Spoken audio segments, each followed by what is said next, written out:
नमस्कार, मैं Kanwaljeet Singh, state head आंखों देखी चैनल से।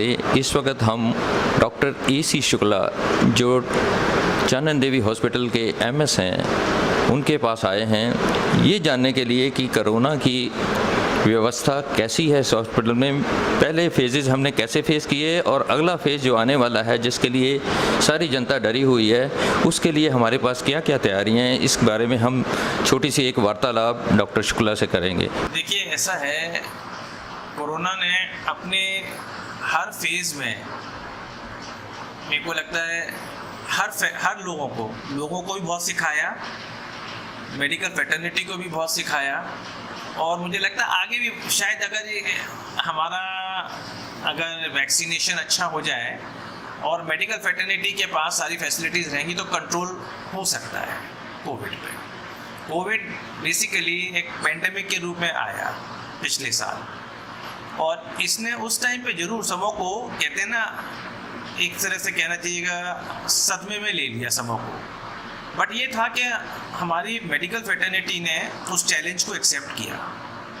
मैं इंडिया में बता रहा हूँ, बाहर भी लोगों ने लिया है, बट स्टिल हमारी मेडिकल फ्रेटर्निटी ने इसको काफ़ी अच्छा फेस किया, पहले फेज़ पे भी और सेकंड फेज़ में भी। कहते हैं ना, थोड़ा ज़्यादा मेहनत करनी पड़ी सेकंड फेज़ में, ये जो अपन का इसी साल अप्रैल में आया था।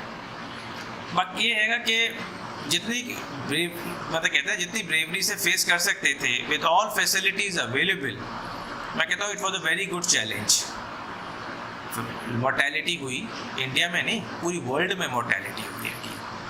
कारण क्या है कि बीमारी इस तरह की थी कि बहुत फास्ट डेवलपिंग थी, और जिसको कोई रिस्क फैक्टर्स थे उनको उसने और ज़्यादा जल्दी से, कहते हैं ना, उनके कंडीशंस में गिरावट आई। बट ये है कि यस, काफ़ी चीज़ सिखाई कोविड ने।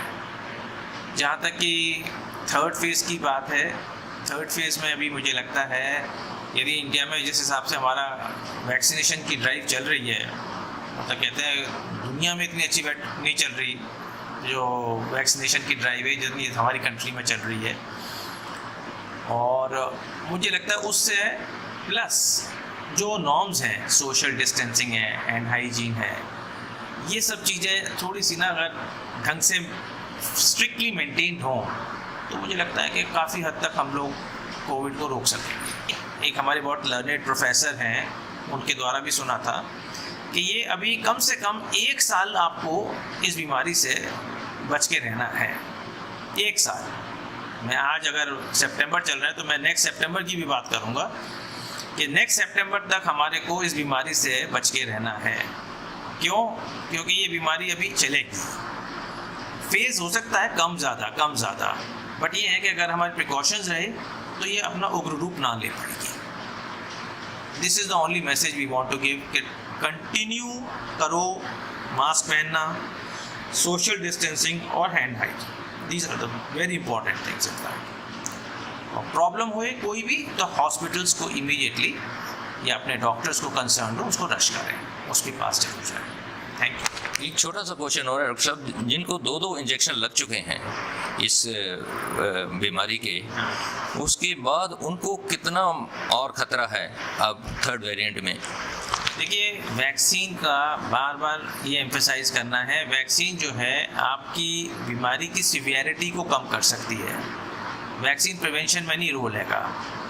वैक्सीन प्रिवेंशन में तो रोल आपका, जो मैंने आपको बताया कि मास्क है वो ज़रूर पहनना हैगा, और कोई रिस्क फैक्टर्स हैं जिनको, उनको अगर वैक्सीन लग भी चुकी है तो उनको जो है, ऐसा नहीं है कि वैक्सीन लग गई तो हमें कुछ नहीं होगा। No, with risk factors one should be very careful, चाहे दोनों शॉट लग चुके हो तो केयरफुल वो तीनों फैक्टर से रहना है। भाई कि मास्क जरूर लगा के रखना है, सोशल डिस्टेंसिंग जरूर रखनी है, हैंड हाइजीन जरूर रखनी है, in spite of being vaccinated, ये चीज़ जरूर रखनी है आपको। आपका बहुत बहुत धन्यवाद डॉक्टर साहब। हम आपके माध्यम से हम अपनी जनता को यही कहेंगे कि थर्ड वेरिएंट में भी आपने उतना ही चौकन्ना, उतना ही सावधान रहना है, मास्क डालना है, सोशल डिस्टेंस रखना है, हाथों की सफाई और चीज़ें जो भी जो है इस बीमारी के लिए बताई गई हैं उन सबको स्ट्रिक्टली फॉलो करेंगे तो हमें इससे इतने डरने की ज़रूरत नहीं है। आपका धन्यवाद।